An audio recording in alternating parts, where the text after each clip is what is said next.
El mensaje apareció en la pantalla de su teléfono mientras él estaba arrodillado bajo la cocina, con las manos mojadas y el ceño fruncido por la fuga de agua, y en una fracción de segundo supe que mi matrimonio acababa de romperse. Yo estaba a su lado sosteniendo la linterna cuando vi vibrar el aparato y leí, sin querer, las palabras que jamás debí conocer. ¿A qué hora sua esposa sai? Sinto sua falta. Sentí que el suelo se hundía bajo mis pies, pero mi rostro permaneció inmóvil, como si mi cuerpo aún no hubiera recibido la orden de derrumbarse. Durante un segundo, pensé que había leído mal, que quizá la vista me traicionaba como tantas otras cosas con los años, pero volví a fijar los ojos en la pantalla y el mensaje seguía allí, luminoso y cruel. Mi marido seguía girando una llave inglesa, concentrado en la tubería, ajeno al terremoto que acababa de abrirse entre ambos. Yo tenía 61 años, una vida entera al lado de ese hombre,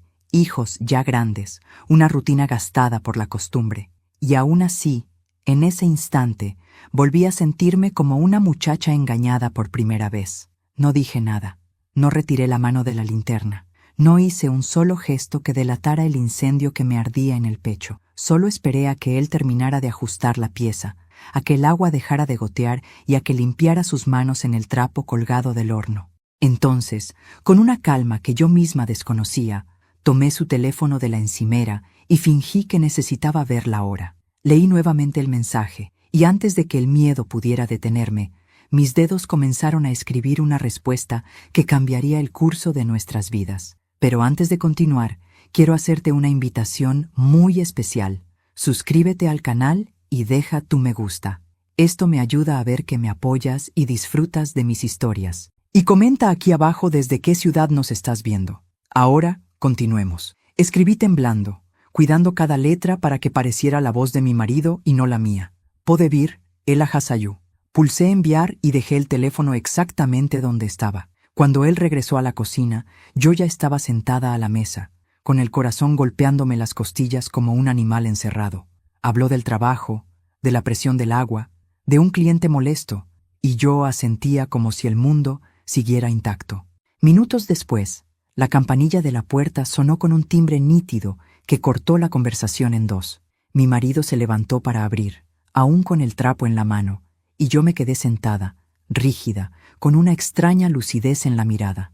Cuando la puerta se abrió, allí estaba ella, la nueva vecina del número 27, joven, perfumada, con un vestido que no era precisamente de visita casual. Sonrió al principio, convencida de que entraba en una casa donde la esperaba un hombre solo. Pero al verme en la mesa, sus ojos se desacomodaron, su sonrisa se quebró, y por un segundo eterno, los tres entendimos que algo irreversible acababa de ocurrir.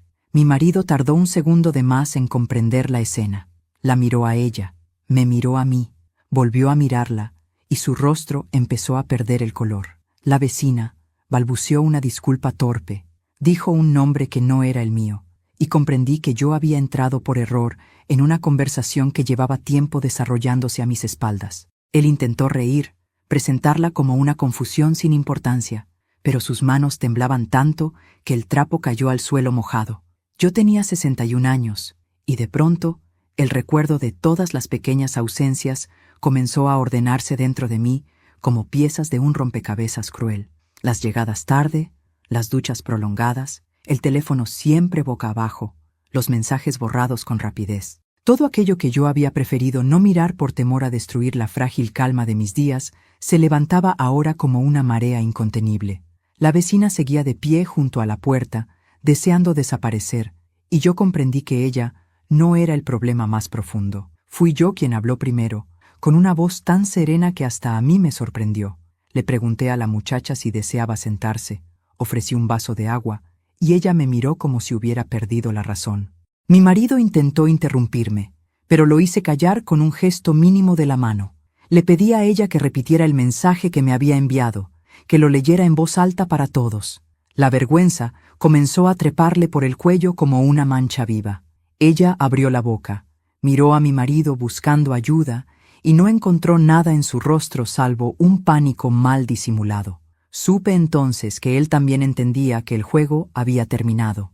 La vecina comenzó a hablar atropellando las frases, contando encuentros breves, promesas que él le había hecho, horas robadas a mi dormitorio mientras yo dormía confiada al otro lado de la pared. Cada palabra caía como una piedra dentro de mi pecho, pero yo seguía escuchando, inmóvil, porque por primera vez la verdad no huía de mí.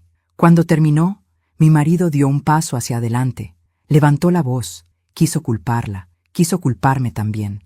Yo me puse de pie con lentitud, apoyé las dos manos sobre la mesa y lo miré a los ojos como no lo había mirado en años. Afuera, en la calle, un auto pasó lentamente, ajeno a la tragedia que se cocinaba en nuestra cocina.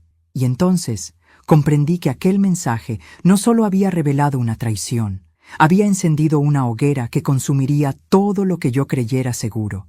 La puerta aún estaba abierta, la vecina temblaba, mi marido respiraba agitado. Yo aún no sabía cómo iba a castigarlo, pero supe, con una certeza, que nunca volvería a salir ileso de mi lado. La puerta seguía abierta cuando el silencio cayó sobre los tres como una losa. La vecina todavía estaba de pie en el umbral, con el bolso colgado del hombro y una expresión que oscilaba entre el deseo de huir y la vergüenza de haber sido descubierta. Yo la observaba con una calma extraña, como si otra mujer, no yo, estuviera viviendo aquella escena desde mis ojos. Mi marido fue el primero en reaccionar. Cerró la puerta de golpe y empezó a hablar atropelladamente, fabricando excusas a una velocidad que jamás le conocí. «Esto no es lo que parece», dijo. «Ella malinterpretó todo.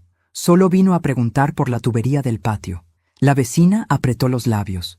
Su silencio lo desmintió mejor que cualquier palabra. Yo avancé un paso, despacio, sintiendo cómo mis piernas temblaban bajo la falda. Le pedí a la muchacha que se sentara. Ella dudó, pero terminó obedeciendo. Se quedó rígida en la silla, sin soltar el bolso, como si aún tuviera una última salida posible. «¿Cómo te llamas?», le pregunté. «Lucía», respondió en voz baja. «Lucía», repetí. «¿Desde cuándo conoces a mi marido?». Mi marido intervino, alzando la voz. «No tienes por qué responder a nada. Esto es un problema entre mi esposa y yo». Lo miré con firmeza. «Es precisamente porque es mi esposo que ella debe responder». Lucía tragó saliva. «Desde hace unos meses», dijo. «Nos conocimos cuando usted no estaba. Él dijo que vivía solo». Sentí un ardor seco subirme por el pecho, pero no grité. Seguí preguntando. «¿Te dijo que yo estaba muerta?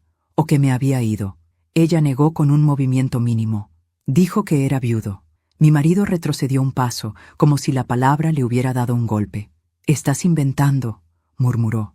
«Entonces jura ahora mismo que jamás pronunciaste esa palabra», le dije. No lo hizo. Bajó la mirada. Lucía empezó a llorar en silencio. Yo la observaba con una mezcla de compasión amarga y una rabia que ya no se dirigía solo hacia ella. Comprendí que aquella muchacha no era el centro del engaño, sino apenas una de sus orillas. Él había tejido esa mentira con paciencia, con palabras dulces y tiempos medidos, como siempre hacía cuando quería convencerme de algo. «¿Cuántas veces entraste en esta casa creyendo que estaba vacía?», pregunté. «Solo 2», respondió. Siempre decía que su esposa viajaba. «Yo no viajo desde hace 15 años», dije. Lucía bajó la cabeza. Mi marido se acercó a ella, trató de tomarle el brazo para hacerla callar y por reflejo yo di un paso al frente. «No la toques», ordené. Se quedó inmóvil, sorprendido por la firmeza de mi voz. «Sal de mi casa, Lucía», le dije entonces a la muchacha, sin dureza. «Ya dijiste suficiente». Ella se levantó temblando. Antes de irse, me miró a los ojos. «Yo no sabía», susurró. La puerta se cerró detrás de ella con un clic suave, casi respetuoso. El ruido de sus pasos alejándose por la acera resonó en mi cabeza como una cuenta regresiva. Cuando el silencio quedó solo con nosotros, mi marido comenzó a hablar sin parar, lanzando explicaciones torpes, mezclando medias verdades con reproches hacia mí. «Hace meses que ya no estás como antes», dijo. «Siempre cansada, siempre preocupada. Yo también me sentí solo. Yo también me sentí sola», respondí. Pero no busqué otra cama para llenar el vacío. Eso fue lo que lo enfureció. Me acusó de hacerlo quedar como un monstruo ante una muchacha inocente, de no haber respetado su vida privada, como si la traición fuera una habitación de la que yo debía mantenerme al margen. Yo lo escuchaba y mientras hablaba, veía pasar ante mí escenas de 38 años de matrimonio, sus primeras canas, las noches en el hospital cuando nacieron nuestros hijos, las promesas de lealtad que habíamos pronunciado sin testigos, más que la ingenuidad de la juventud. ¿La amas?, le pregunté de pronto.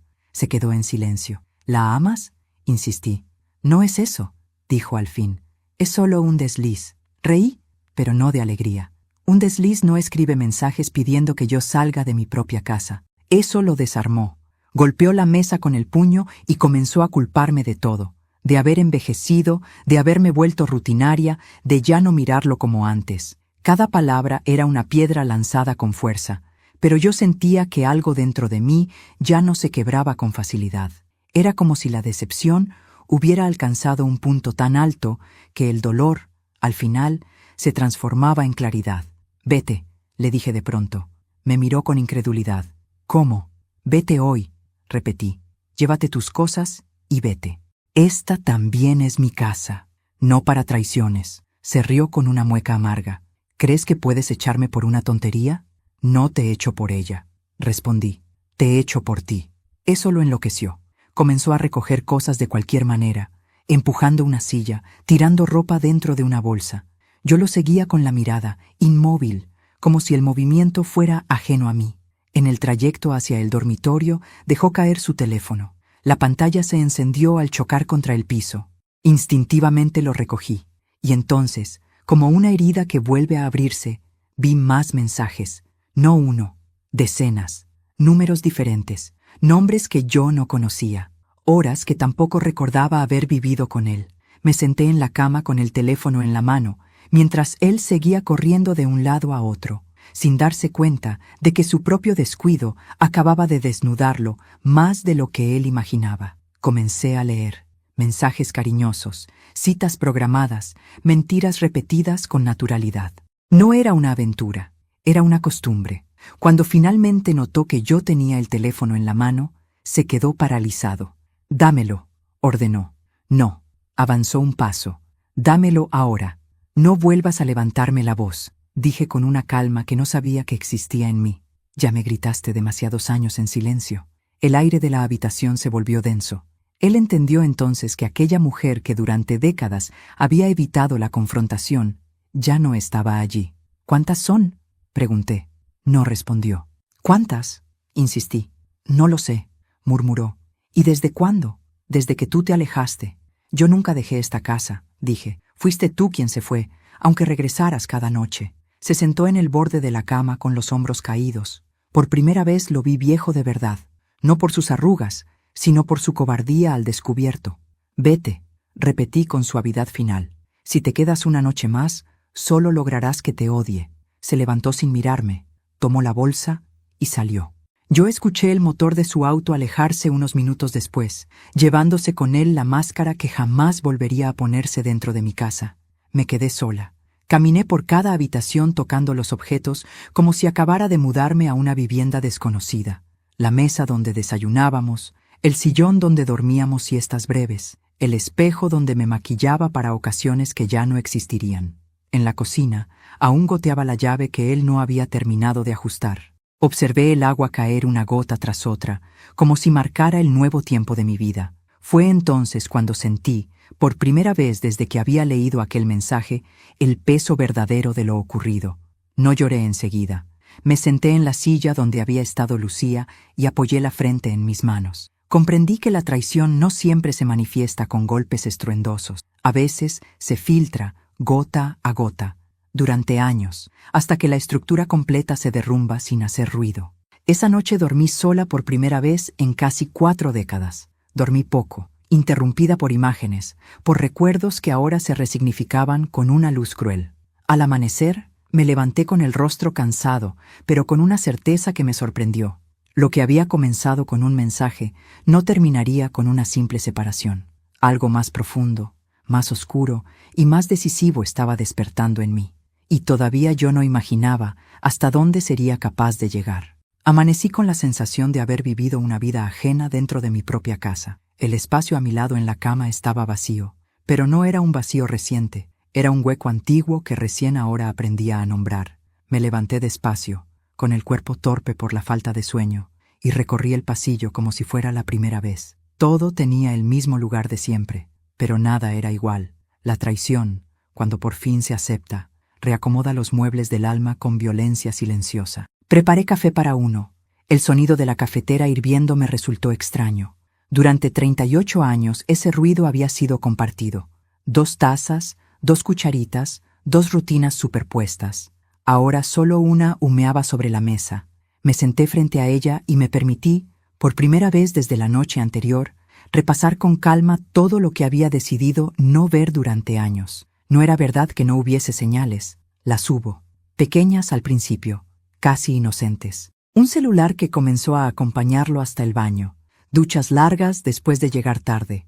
Cambios de humor repentinos. Un desinterés creciente por conversaciones que antes compartíamos. Yo lo había notado. Claro que lo había notado. Pero también había elegido no convertir esas sospechas en certezas, porque enfrentarlas hubiera significado enfrentarme a una soledad que no creía poder sostener. Recordé la primera vez que le pregunté si había alguien más. Fue hace casi 8 años, una tarde cualquiera, mientras doblaba ropa en el dormitorio. Él se rió con una ligereza que entonces me tranquilizó. «¿A mi edad?», dijo. «No inventes fantasmas». Yo quise creerle. No porque fuera convincente, sino porque necesitaba que fuera verdad. Con los años, los fantasmas se multiplicaron. Yo seguía eligiendo cerrarle la puerta. Mis hijos crecieron, formaron sus propias vidas, y la casa comenzó a quedar grande para 2 personas que ya no conversaban como antes. Yo intentaba llenar el silencio con tareas domésticas, con plantas, con programas de televisión que apenas miraba. Él, en cambio, comenzó a llenar el suyo con ausencias. Muchas veces regresaba tarde alegando trabajo. Otras, salía sin explicar demasiado. Cuando yo preguntaba, usaba la palabra control como un arma. Siempre quieres saber dónde estoy, qué hago, con quién hablo. Yo retrocedía. No quería ser la esposa controladora. No quería convertirme en aquello que él acusaba. Así, sin darme cuenta, fui dejando de preguntar. Esa mañana, mientras el café se enfriaba entre mis manos, comprendí que el mayor engaño no había sido la vecina, ni las otras mujeres, ni siquiera los mensajes. El mayor engaño había sido el silencioso pacto que yo hice conmigo misma para no ver lo que ya dolía demasiado. Decidí revisar la casa con otros ojos. Fui al dormitorio. Abrí el ropero. Su lado estaba medio vacío. Muchas de sus cosas ya no estaban. La bolsa de la noche anterior se había llevado más de lo que yo había percibido. Eso me dolió menos de lo que hubiera imaginado. Lo material huye rápido cuando ya no tiene raíz. En la mesa de luz encontré agendas viejas. Durante años él había sido meticuloso con sus horarios. Abrí una al azar. Nombres anotados con iniciales, horarios que ahora cobraban nuevo sentido. Lo que antes yo interpretaba como clientes o compromisos laborales adquiría ahora otro color. Cerré la agenda con manos temblorosas. No necesitaba más pruebas, necesitaba entenderme. Al mediodía fui al mercado. Las vecinas me miraban como siempre, con saludos cordiales, sin saber aún que la quietud de la cuadra estaba a punto de romperse. Compré verduras, algo de pan, lo necesario para el día. Regresé a casa con una mezcla extraña de normalidad y duelo. Cociné para mí, comí sin hambre. Me dolía más la costumbre rota que el engaño mismo. Por la tarde, mientras ordenaba el mueble de la sala, encontré una caja que no reconocía. Estaba escondida detrás de viejos libros. La llevé a la mesa y la abrí. Dentro había fotografías. Algunas eran recientes. En varias aparecía él con mujeres distintas, en lugares que yo no conocía. Restaurantes, playas, habitaciones de hotel. En casi todas sonreía de una manera que hacía años no veía conmigo. Me quedé observando una en particular. Él, sentado frente al mar, con un brazo rodeando la cintura de una mujer de cabello oscuro. La expresión de su rostro era relajada, plena. Sentí algo apretarse dentro de mí con una punzada seca. No por celos, por la certeza de que yo había sido desplazada emocionalmente mucho antes de ser traicionada físicamente. Me senté en el sillón con la caja en el regazo. Lloré por primera vez desde que se fue. Lloré sin ruidos, sin sollozos, con lágrimas que parecían deslizarse por cansancio. Lloré a la mujer que fui cuando confiaba sin defenderme. Lloré por la mujer que evité ser por miedo a quedarme sola.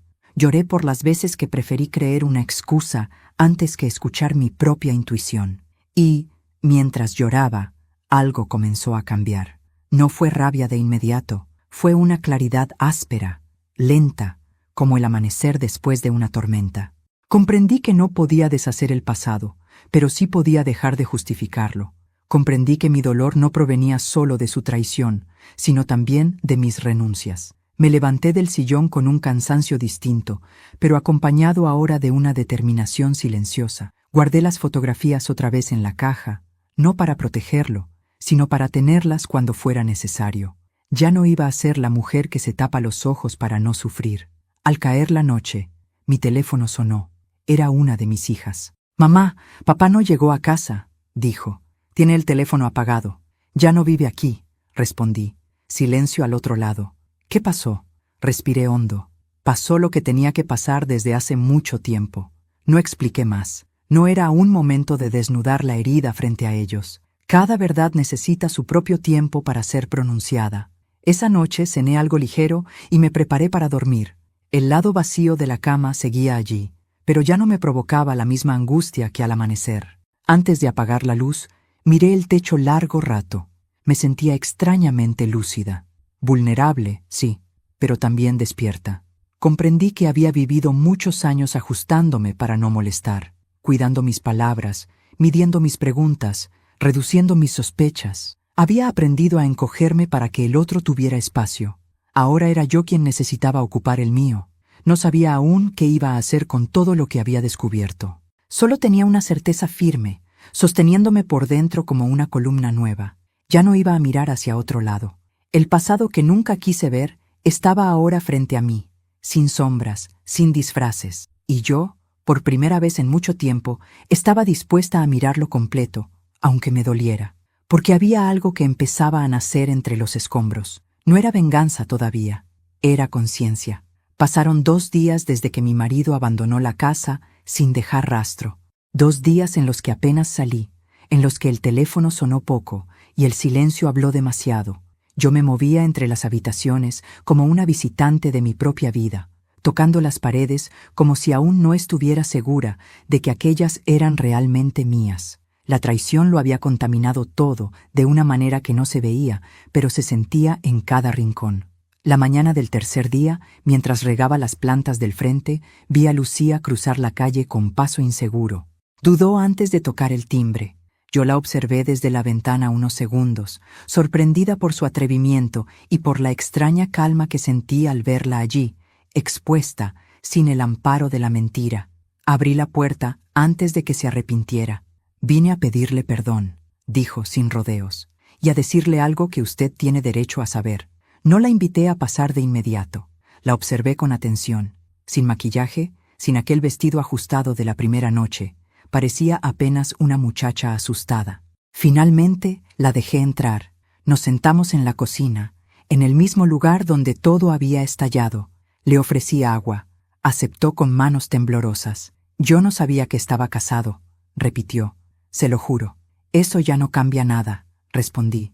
«Dime qué es lo que tengo derecho a saber». Lucía respiró hondo. No era la única.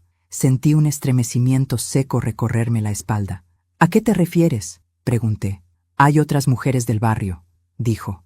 «Algunas casadas, otras solas». Él se movía con cuidado, nunca mezclando. Por eso yo pensé que era un hombre libre. La escuché en silencio. «¿Cuántas?», pregunté. «Yo conozco al menos a 2 más». Los nombres salieron de su boca como piedras. Reconocí uno de inmediato. Una vecina a la que yo saludaba todos los días con cordialidad en la panadería. El otro me resultaba apenas familiar. Una viuda que vivía 3 casas más abajo. De pronto, la cuadra entera se me reveló como un terreno minado de secretos. ¿Ellas también creían que era viudo?, pregunté. Lucía asintió. A cada una le contaba una historia distinta, siempre triste, siempre convincente. Comprendí que su mentira no había sido improvisada. Había sido una construcción paciente. «¿Por qué vienes a decírmelo ahora?», pregunté. Sus ojos se humedecieron. «Porque cuando usted lo echó, él vino a mi casa esa noche. Estaba desesperado. Me pidió que lo escondiera. Dijo que usted estaba loca, que iba a destruirlo». El pecho se me apretó. «¿Y qué hiciste?». «No lo dejé entrar», respondió. En ese momento entendí que usted no estaba exagerando.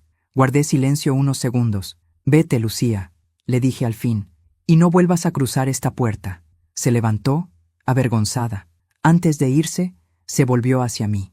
No deje que él la convierta otra vez en una sombra, susurró. Cuando la puerta se cerró, sentí algo nuevo despertarse en mí. No era solo dolor, era una alerta lúcida. Ese mismo día, decidí salir a caminar por el barrio. No por valentía, sino por necesidad. Tenía que mirarlo todo con otros ojos. En la panadería, la mujer cuyo nombre había escuchado de labios de Lucía evitó mirarme. Compré pan como siempre. Ella me cobró sin levantar la vista. Cuando me dio el vuelto, sus dedos temblaban. Yo me di cuenta de todo, pero no dije nada. Aún, en la vereda siguiente, vi a la viuda. Estaba sentada en una silla, como cada tarde, observando la calle. Cuando me vio, su rostro se contrajo un segundo. Bastó eso para confirmar lo que ya sabía. Esa noche, las voces del pasado comenzaron a ordenarse en mi memoria. Conversaciones a medias, miradas desviadas, silencios demasiado prolongados cuando él pasaba. Yo había sido la única que no quiso leer entre líneas. Al día siguiente sonó el teléfono. Era mi hija mayor. Había hablado con su padre. «Mamá», me dijo, «papá está en lo de un amigo. Dice que solo fue un error». Sonreí con una tristeza seca. «Los errores se tropiezan», respondí. «Él caminó durante años. Dice que quiere hablar contigo. Dile que ya habló todo lo necesario con sus mentiras». Colgué. Sentí que el barrio entero comenzaba a moverse como un organismo vivo que huele sangre. Las miradas eran distintas, los saludos más cortos. Algunas mujeres ya no me devolvían el gesto. Otras, en cambio, me miraban con una mezcla de lástima y culpa. Al tercer día ocurrió lo inevitable. La mujer de la panadería llegó a mi puerta por la tarde, cuando el sol caía lento. Tocó el timbre 2 veces, como si llamara a una confesión. Le abrí sin sorpresa. «Yo no sabía que usted no lo sabía», dijo apenas me vio. «Siempre hay algo que no sabemos», respondí. «Pase». Entró con pasos cortos. Se sentó en la silla donde antes estuvo Lucía. «Hace 2 años comenzó todo», dijo. «Él decía que su matrimonio era solo una formalidad, que usted estaba enferma». Mi estómago se cerró. Dijo que yo estaba muriendo. Susurré. Ella bajó la cabeza. Me avergüenzo de haberlo creído. «No es usted quien debería avergonzarse más». El relato duró casi 1 hora. Me habló de encuentros en hoteles, de palabras dulces, de promesas de dejarlo todo algún día, de un futuro que jamás fue otra cosa que una fantasía construida sobre mi despojo. Cuando se fue, sentí un cansancio que no era físico, era un cansancio del alma. Esa misma noche, la viuda tocó a mi puerta. No habló de amor, habló de soledad, de tardes largas, de alguien que le hacía sentir que todavía era mirada. No la odié, tampoco la perdoné.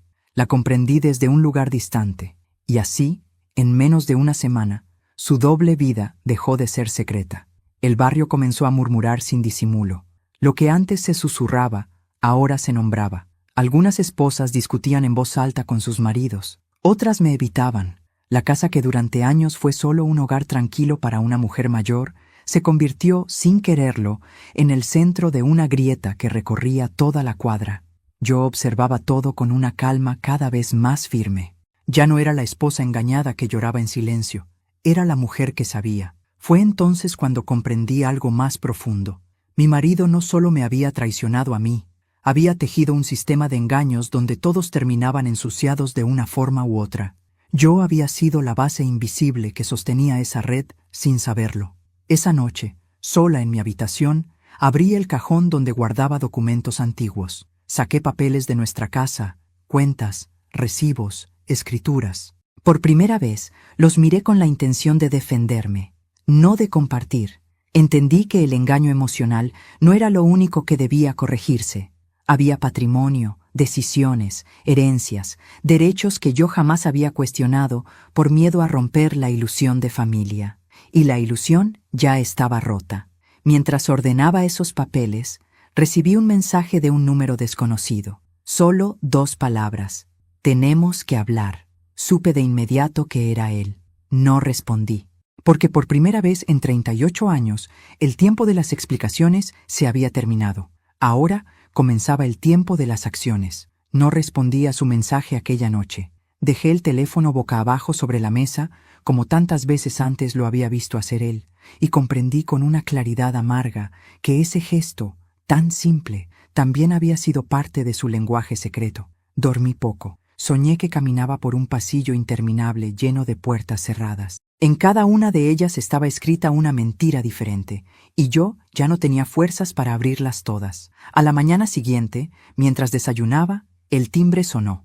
No fue un toque inseguro como el de Lucía o las otras mujeres. Fue un timbrazo firme, insistente. Supe que era él antes de abrir. Respiré hondo. Acomodé el chalco sobre los hombros y fui hasta la puerta con una calma que parecía ajena a mi propio cuerpo.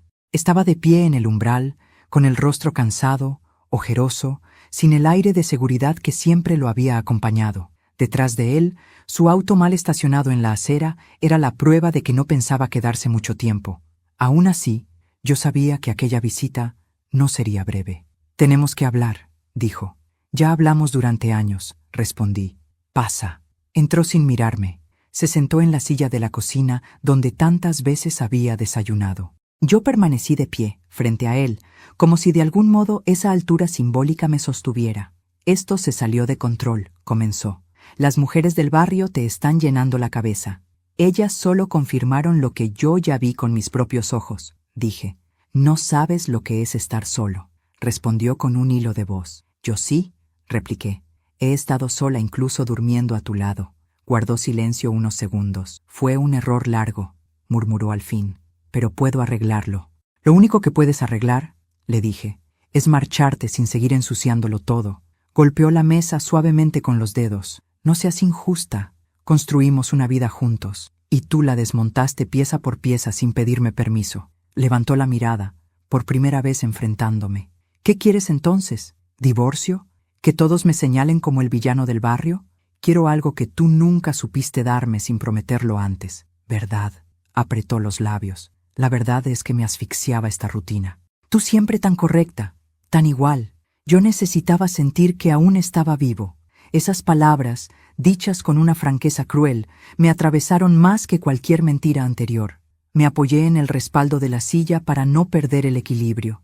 «Y para sentirte vivo mataste la fe de todos los que confiaron en ti», dije. «También la mía». Sacó del bolsillo un sobre doblado. «Traje esto para ayudarte», dijo. Lo dejó sobre la mesa. Lo abrí sin sorpresa. Era dinero. Una suma que a él siempre le parecía grande, pero que para mí no compraba lo que había roto. «No estoy en venta», respondí. Y mi silencio tampoco. Se reclinó hacia atrás con impaciencia. «¿Quieres hundirme?», preguntó. «Porque vas por buen camino». «Tú ya te hundiste solo», dije. Yo solo encendí la luz. Fue entonces cuando, sin pensarlo demasiado, saqué la caja de debajo del mueble de la sala. La posé sobre la mesa delante de él. Abrió los ojos al reconocer las fotografías. «¿Dónde encontraste eso?», preguntó con voz alterada. «En nuestra casa», respondí. «En el lugar donde escondes lo que nunca quisiste que yo viera». Comenzó a pasar las fotos con manos temblorosas. Cada imagen que aparecía frente a sus ojos era una prueba más de la vida que yo no había vivido con él. Lo observé sin hablar, dejándolo enfrentarse a su propio reflejo multiplicado en papel. «No sabes lo que estás haciendo», dijo al final. «Esto nos va a destruir a los dos». «No», respondí. «A mí me está reconstruyendo». Se levantó de golpe. «¿Desde cuándo planeas esto? ¿Quién te ayudó?» «Nadie», dije con firmeza. «Solo dejé de protegerte». Se acercó a mí, bajando la voz. «No te conviene jugar conmigo». «Nunca jugué», respondí. «Siempre hablaste tú solo». Antes de continuar, dime aquí en los comentarios qué te está pareciendo esta historia hasta ahora y qué harías tú en mi lugar. No te vayas del video, porque lo que viene a continuación te pondrá la piel de gallina. Al mencionar sus amenazas, algo se quebró definitivamente en su rostro. Cambió de estrategia. El hombre duro dio paso al mendigo emocional que yo conocía demasiado bien. «No tengo a dónde ir», susurró. «Dolores, por favor». Escuchar mi nombre en su boca, dicho con una súplica que ya no tenía poder sobre mí, fue un golpe extraño, como si alguien me llamara desde un sueño antiguo. «Eso ya no es mi problema», respondí. «Después de todo lo que hicimos juntos, después de todo lo que tú deshiciste solo». Se acercó un paso más. «Te arrepentirás». «Tal vez», dije, «pero no de haberme respetado a mí misma por primera vez». Permanecimos unos segundos mirándonos. El silencio se volvió incómodo, casi sólido. Finalmente fue él quien desvió la mirada. Tomó el sobre de dinero, lo guardó de nuevo en el bolsillo. «No sabes con quién te estás metiendo», dijo antes de irse. «Sí», respondí. «Con el hombre con el que me casé y al que ya no reconozco». No volvió a decir nada. Cruzó la cocina, abrió la puerta y salió sin cerrar. Yo fui detrás y la cerré con llave, como quien clausura una etapa sin aplausos. Mis manos temblaban. Apoyé la frente en la madera, respiré hondo y dejé que el temblor terminara de recorrerme. Supe entonces, con certeza, que las amenazas no eran solo palabras. Él no había perdido solo un hogar. Había perdido la máscara que le permitía moverse entre las mujeres del barrio como un fantasma respetable. Y los hombres que pierden máscaras suelen reaccionar de formas imprevisibles. Esa misma tarde, comencé a hacer llamadas. No a amigas, no a mis hijos. Llamé a un abogado recomendado años atrás por una colega que nunca creí necesitar. Le expliqué todo sin adornos, las aventuras, las mentiras, las fotos, los nombres. «Necesitamos revisar su patrimonio y su situación legal», me dijo. «No solo se trata de traición, señora, se trata de protegerla». Colgué y caminé por la casa como una extraña conocida. Cada objeto hablaba de una historia partida. En el ropero, su lado estaba casi vacío. En su cajón, solo quedaron papeles sin valor. El resto, sin duda, lo había puesto a buen resguardo antes de irse. Entonces ocurrió algo que yo no esperaba. El teléfono volvió a sonar. Esta vez no era él. Era una de las mujeres que yo no conocía. Me dijo su nombre, me dijo que también había sido engañada. Me pidió que nos reuniéramos, que necesitaba hablar conmigo. Acepté, porque comprendí que mi historia ya no era solo mía, era apenas la primera puerta que se había abierto.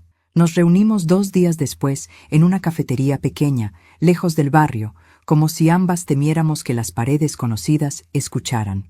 La mujer que me había llamado se llamaba Marta.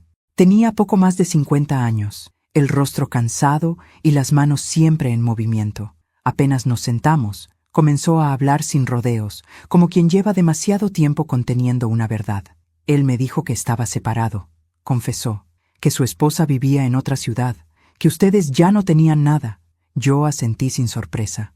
La historia se repetía con ligeras variaciones, como una obra mal ensayada representada demasiadas veces. ¿Desde cuándo?, pregunté. 1 año y medio. Mi estómago se contrajo. ¿Te prometió algo? Que nos iríamos juntos cuando él arreglara unos papeles. Siempre había un obstáculo. Entendí de inmediato que esos papeles eran yo. Marta me contó fechas, lugares, regalos, excusas. Yo iba anotando mentalmente cada detalle. No por curiosidad, sino porque empezaba a intuir que las emociones no serían suficientes para derribarlo. Necesitaba datos, pruebas, hechos que no pudieran discutirse. «No eres la única», le dije. «Ya hablé con al menos otras 2 mujeres». Marta abrió los ojos con estupor. «Entonces, ¿esto era un sistema?» «Eso parece». Se quedó en silencio unos segundos. Yo pensé que era culpa mía por creerle, susurró, que yo había sido la tonta.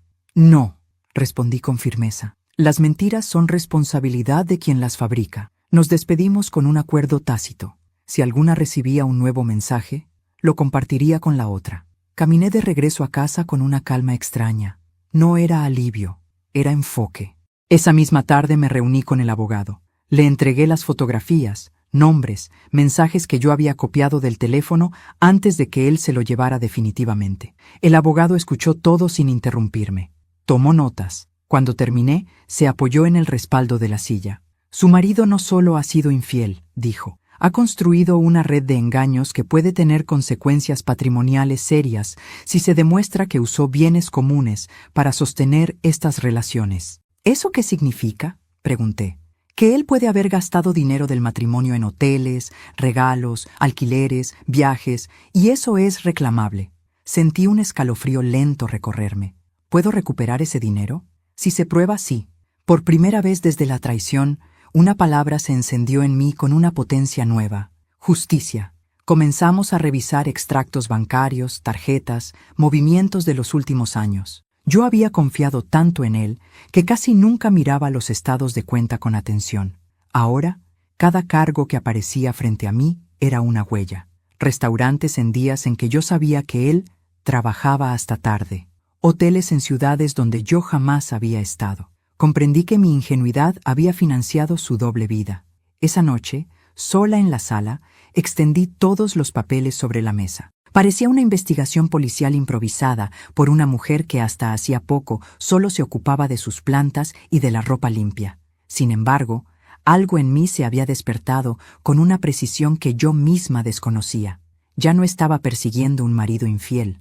Estaba desarmando un mecanismo. 2 días después, otra llamada. Esta vez de la viuda. Yo también quiero contarle todo, dijo. Ya no puedo vivir con esta vergüenza sola. Nos vimos en el mismo café. Su relato confirmó muchas horas, fechas y mentiras idénticas a las de Marta. Incluso mencionó un apartamento que él decía alquilar para un proyecto. Anoté el dato. Ese mismo día, el abogado pidió un informe sobre propiedades a su nombre. Ninguna figuraba, pero apareció una sorpresa. Un pequeño departamento a nombre de una sociedad recién creada, cuyo representante era un primo suyo. Una sociedad sin actividad comercial visible. Aquí hay algo escondido, dijo el abogado. Muy probablemente lo compró con dinero que usted ayudó a ganar. Sentí náuseas. Entonces no solo me engañaba con mujeres, también con patrimonio. A partir de ese momento, el plan se volvió claro en mi mente con una nitidez que me estremeció. No iba a gritar su traición al viento sin pruebas. No iba a humillarlo en charlas de barrio.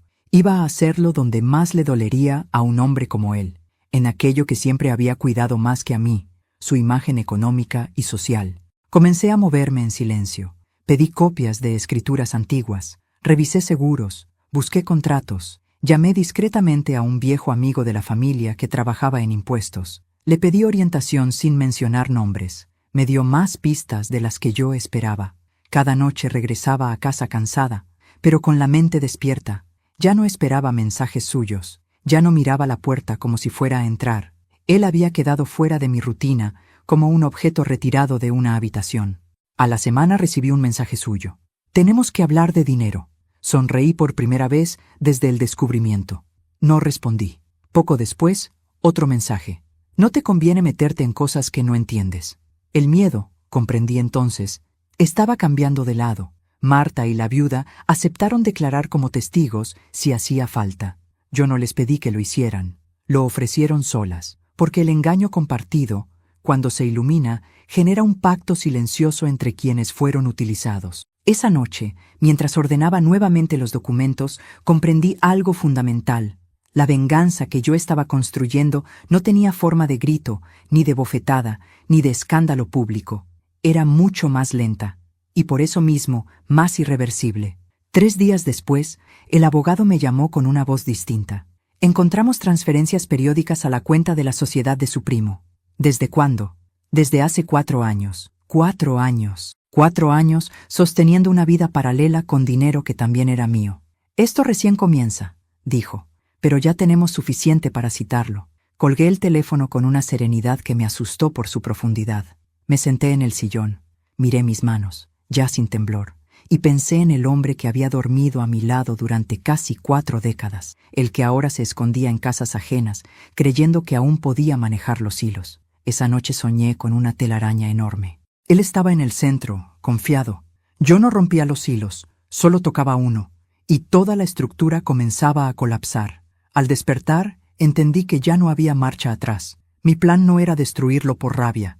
Mi plan era ponerlo exactamente donde nunca quiso estar, frente a sus propias acciones, sin máscaras, sin atajos, sin mujeres que lo escondieran. Y esta vez, yo no iba a volver la mirada. El día de la citación legal llegó más rápido de lo que él esperaba. Yo lo supe por el abogado antes de que su propio teléfono vibrara con la notificación. Observé la pantalla encenderse desde la mesa de su despacho improvisado en el estudio. El documento tenía un tono institucional, frío, definitivo. No era una invitación, era una exigencia. No puede ser, me dijo por mensaje minutos después. Esto es una trampa tuya. Leí sin responder. Aprendí que el silencio, bien usado, puede ser más perturbador que cualquier grito. Durante años él había controlado cada conversación, cada discusión, cada reconciliación. Ahora hablaba solo, lanzando palabras al vacío. Esa tarde, Marta me llamó. Me escribió, dijo. Quiere saber si yo también estoy metida en esto. ¿Qué le dijiste? Pregunté. La verdad, respondió, que ya no le debía lealtad a nadie. Sentí una mezcla extraña de alivio y vértigo. La telaraña comenzaba a tensarse. El día de la comparecencia, él llegó seguro de sí mismo. Lo supe porque el abogado me lo describió con precisión quirúrgica. Traje oscuro, corbata firme, el gesto confiado del hombre que durante años hizo y deshizo sin enfrentar consecuencias. Entró al edificio como quien entra a una oficina más. Yo no fui, no todavía. Mi lugar, por ahora, estaba en las sombras. Al comienzo negó todo. Dijo que las acusaciones eran exageraciones de una esposa resentida, que las transferencias tenían explicaciones comerciales, que las mujeres mentían para protegerse entre ellas. Se movía en su terreno conocido, la palabra. Pero entonces ocurrió algo que él no había previsto.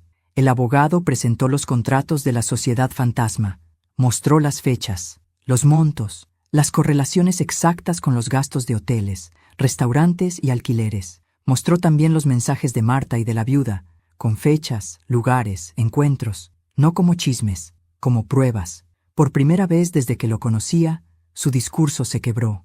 Eso no prueba nada, dijo, con la voz apenas más tensa. Son interpretaciones. El juez solicitó silencio. El abogado pidió que se llamara a testigos. Marta entró primero. Declaró con voz temblorosa, pero firme. Contó cómo él se presentaba como separado, cómo le prometía una vida juntos, cómo siempre había un negocio que cerrar antes de empezar de cero. Nombró hoteles, restaurantes, ciudades. Todo coincidía con los extractos bancarios. Luego entró la viuda. Su voz era más apagada, cargada de vergüenza, pero sus palabras eran igual de claras. Narró encuentros, promesas, regalos pagados con dinero común. Dijo, con una tristeza que atravesó la sala: yo no sabía que estaba robándole a su esposa cuando aceptaba esas flores. Él ya no miraba al frente, miraba el piso. Entonces, por primera vez, me pidieron entrar. Avancé por el pasillo del juzgado con un temblor leve en las piernas. No era miedo. Era la conciencia de que estaba cruzando una frontera invisible. Dentro de la sala, lo vi sentado en el banco, encogido por primera vez en su vida. Cuando nuestras miradas se cruzaron, no vi arrogancia, vi sorpresa. Una sorpresa infantil, como si no comprendiera aún cómo todo aquello había llegado tan lejos. Me senté. El juez me pidió que declarara. Yo hablé sin alzar la voz. Relaté nuestra historia, el mensaje, la vecina, las otras mujeres, los años de ausencias. Mostré las fotografías, las agendas, los cargos bancarios. Cada palabra era una piedra colocada con precisión. Cuando terminé, el silencio era denso. ¿Reconoce estas transferencias?, le preguntaron a él. Tardó en responder. Sí, dijo al fin, pero no son ilegales, son conyugales, respondió el abogado. Y usted las destinó a fines ocultos. No contestó. Para ese momento, algo en la sala ya había cambiado. Nadie lo veía como antes. Los gestos de sorpresa de algunos funcionarios se habían transformado en evaluación. Ya no era un esposo infiel. Era un hombre que había construido una estructura paralela con recursos ajenos. La audiencia se suspendió al caer la tarde. Al salir, los rumores estallaron en el barrio con una fuerza que ni yo misma imaginé. Las esposas hablaban. Los maridos desviaban la mirada. Los hijos adolescentes escuchaban nombres que nunca debieron escuchar. La cuadra, que siempre se había creído tranquila, se convirtió en un hervidero de preguntas. Esa noche, él me llamó desde un número desconocido. ¿Estás satisfecha?, preguntó con voz ronca. No es satisfacción lo que siento, respondí. Es coherencia. Me estás dejando sin nada. Tú te vaciaste solo, le dije. Podríamos frenar esto, propuso. Arreglarlo entre nosotros. Lo arreglamos cuando ignoré tus ausencias durante años, respondí. Lo que viene ahora no admite pactos en la sombra. Colgó sin despedirse. A los 2 días, su nombre apareció en un registro público. No como acusado todavía, pero sí como investigado en una causa patrimonial. Bastó eso para que su imagen se resquebrajara. El club donde jugaba cartas suspendió su membresía. La asociación de comerciantes retiró su apoyo. Los mismos hombres que antes lo felicitaban por su vida ordenada, ahora evitaban sentarse junto a él. Yo caminaba por el barrio con la cabeza erguida, no por orgullo, sino porque ya no cargaba un secreto ajeno sobre los hombros. Algunas mujeres me miraban con respeto, otras con culpa. Nadie me miraba con desprecio.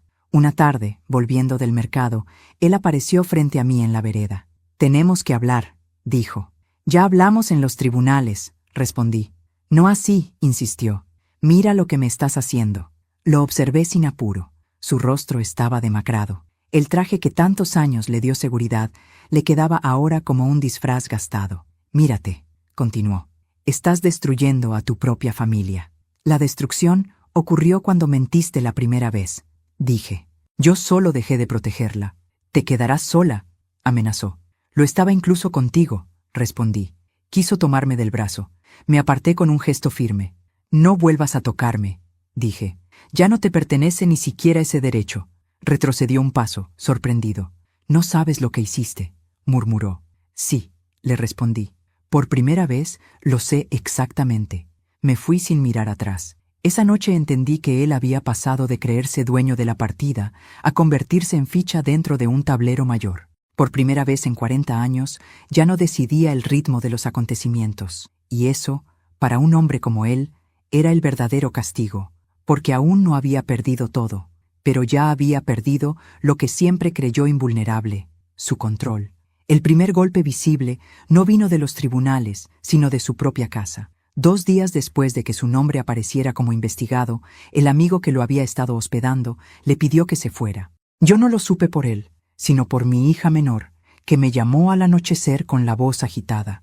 «Mamá, papá está tocando la puerta de mi hermano», me dijo. «Dice que no tiene dónde dormir». Cerré los ojos un segundo. No sentí lástima. Sentí la amarga confirmación de que el castillo que había construido con mentiras empezaba a derrumbarse por dentro. Esa misma noche, mi hijo mayor lo rechazó. Lo escuché por teléfono, sin intervenir. «Papá, no podemos meternos en esto», le dijo. «Hay una investigación, hay testigos. Mamá no está inventando nada». Yo no lloré cuando colgué. Sentí algo más hondo y más triste. La familia que él siempre creyó tener seguía existiendo, pero ahora ya no giraba en torno a él. Al día siguiente llegaron las primeras consecuencias económicas. El banco bloqueó temporalmente una de sus cuentas personales hasta que se aclarara el origen de ciertos fondos. El primo, dueño formal de la sociedad fantasma, fue citado a declarar. Yo recibía esa información a través del abogado, como quien sigue el avance de una tormenta desde un refugio seguro. Esa tarde, mientras regaba las plantas, un grupo de vecinas se detuvo frente a mi casa. No vinieron a atacarme, vinieron a disculparse, algunas con palabras torpes, otras con silencios que lo decían todo. Una de ellas me tomó las manos. «Yo también vi cosas, Dolores», dijo, «pero pensé que no debía meterme». Asentí. No había reproche en mí, solo una certeza cansada. El silencio siempre es cómplice, aunque no tenga intención de serlo.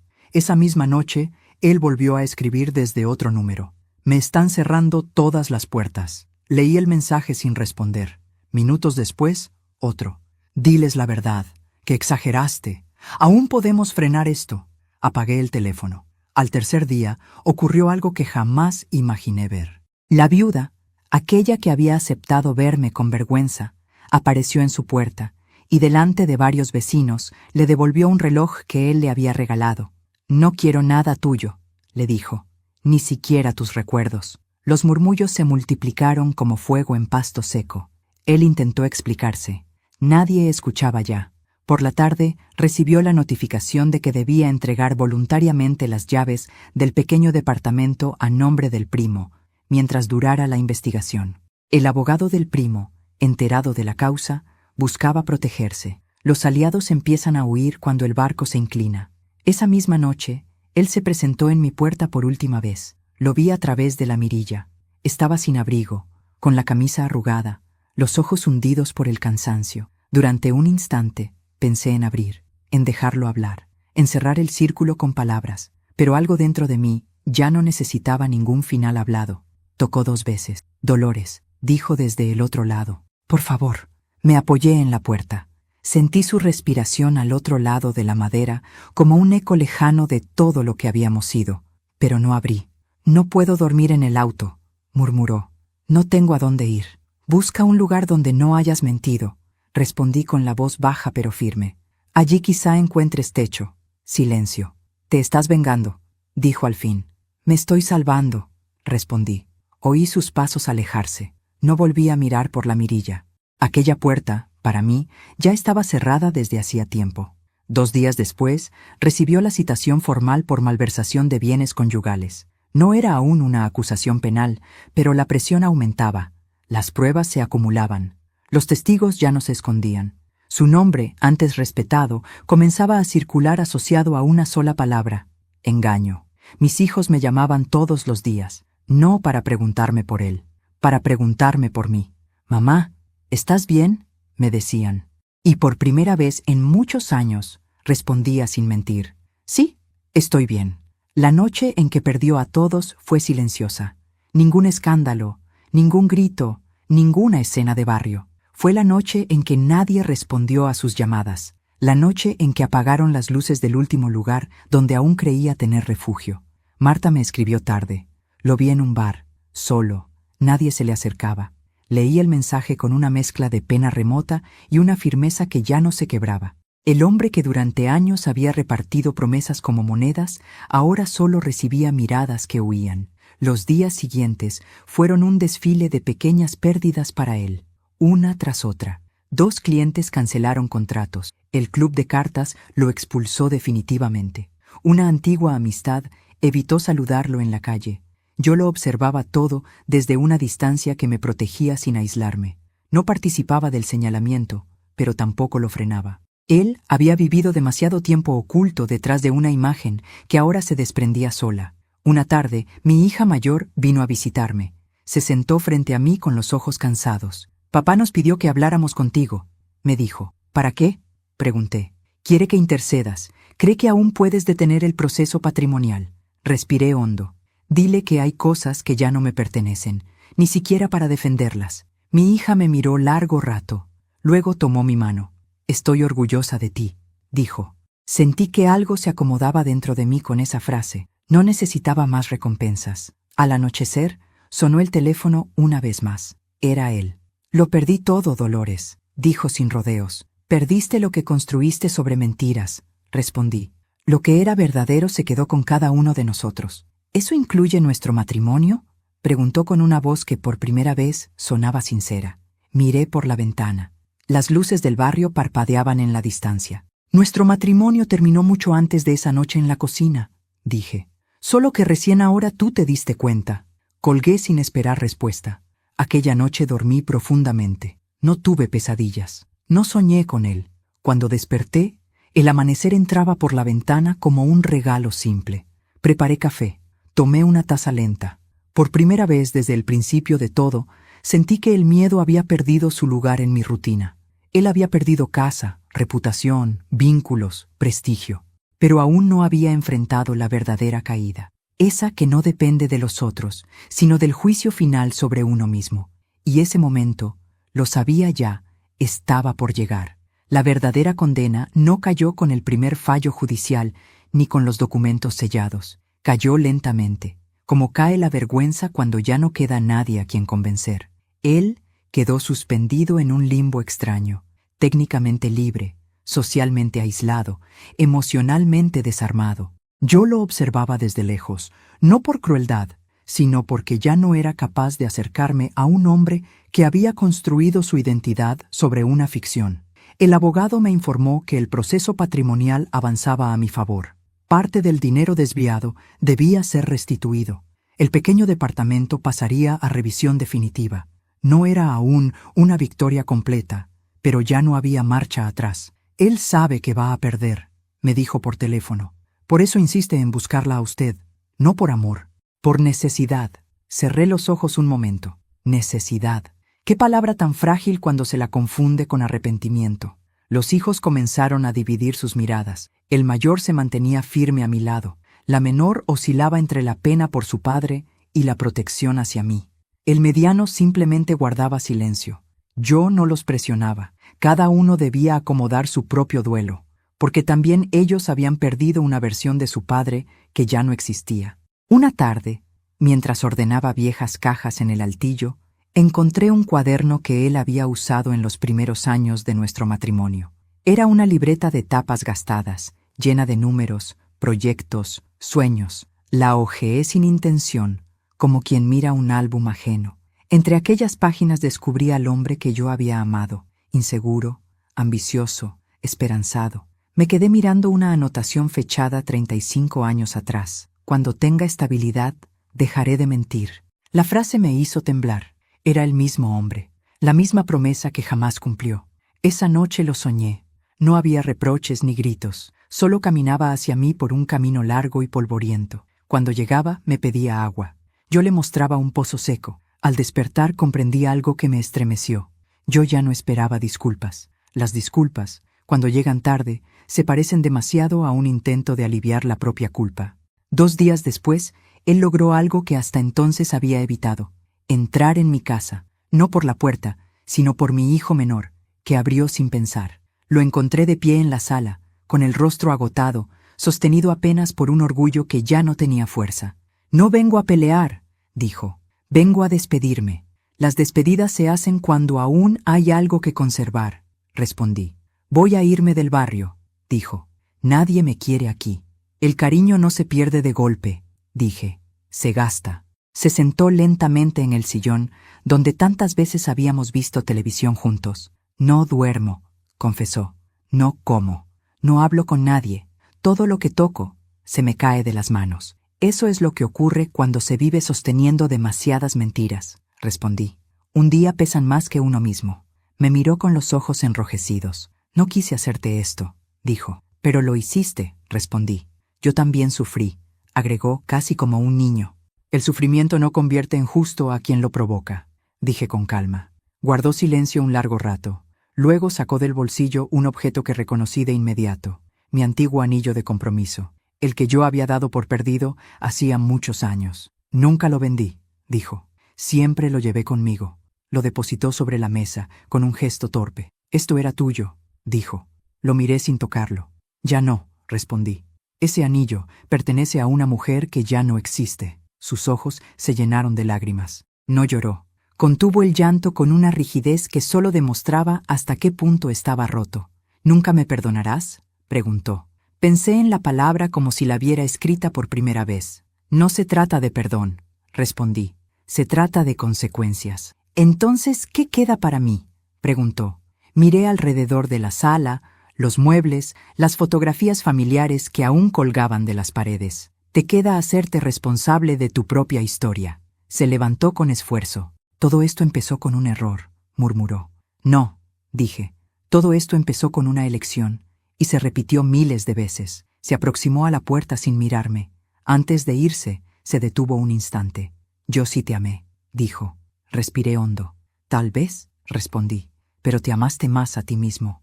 Salió sin volver la cabeza. Aquella noche supe que ya no volvería, no porque yo lo hubiera expulsado, sino porque él mismo se había quedado sin lugar dentro de su propia historia. Los días siguientes transcurrieron en una calma extraña. El escándalo del barrio se fue apagando lentamente. Nuevas historias ocuparon el lugar de la suya.